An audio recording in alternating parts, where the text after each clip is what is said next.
আজকে আমাদের চৌরাস্তা বাজার অনেক উত্তপ্ত।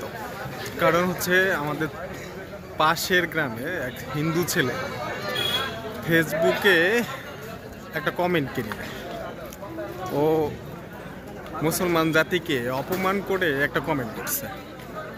এই জন্যে আজকে আমাদের চৌরাস্তা বাজার অনেক উত্তপ্ত।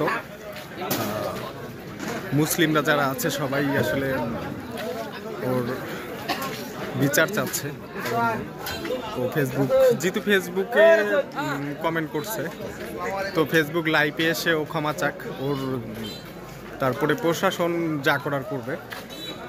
এখানে এতটুকু বলবো, সেটা হচ্ছে যে যেন কোনো দাঙ্গা হাঙ্গামা না হয়। কারণ ছেলেটার বাসা হচ্ছে ভেবাজার আর ছেলেটার নাম হচ্ছে অনন্ত। ওর ফেসবুক মানে কমেন্টেই ঝামেলাটা। আমি পুরা ওর ফেসবুক কমেন্টটা তুলে ধরলাম, বিস্তারিত আপনারা দেখে নেন ও কি বলছে। যে অপরাধ করছে বিচারটা যেন তারই হয়।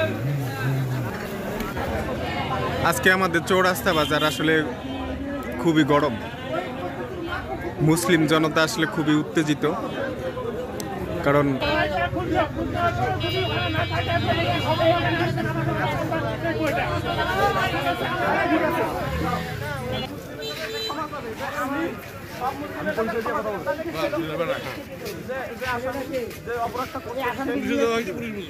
তাকে নাকি আমি এখানে বাজারে সবাই বলতেছে তাকে গোপনে। আচ্ছা ছোট ভাই, আমি একটা ফোন পাওয়ার পরে চৌরাস্তায় আসলাম। চৌরাস্তায় নাকি আজকে খুব গ্যাঞ্জাম চলতেছে, আর চৌরাস্তায় এসে দেখি আসলে প্রচুর মানুষের ভিড়। আসলে কারণটা কি একটু বলবা আমাকে? কারণ হলো এক হিন্দু ভাই আমাদের, জি, সে ফেসবুকে একটা কমেন্ট করছে। আচ্ছা, কমেন্ট না স্ট্যাটাস? না, কমেন্ট। আচ্ছা, কমেন্ট করছে। আচ্ছা, কারো পোস্টে গিয়ে কমেন্ট করছে। আচ্ছা, যে হিন্দু মুসলমান হলো বোকাচোদা। আচ্ছা, এরা সৃষ্টির সবচেয়ে নিকৃষ্ট জাতি।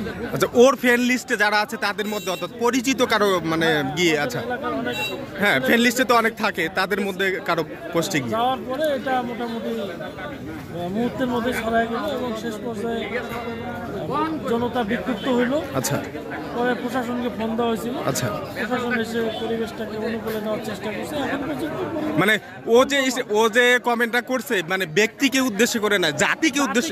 আচ্ছা, পুরা মুসলিম জাতিকে উদ্দেশ্য করে কমেন্ট করছে। আচ্ছা আচ্ছা, যাই হোক, আমরা চাই এর সুষ্ঠু তদন্ত সাপেক্ষে আমাদের বিচারের আওতায় নিয়ে আসুক, যাতে এরকম কাজ আর কেউ না করে। ধর্ম বা জাতি গোষ্ঠীকে নিয়ে কেউ যাতে কোনো প্রকার অপপ্রচার বা এরকম কটূক্তি যাতে না করে, এই জন্য আমরা দেশ ও জাতির কাছে আহ্বান জানাচ্ছি যাতে এটা সুষ্ঠু সমাধান হয়। ধন্যবাদ সবাই।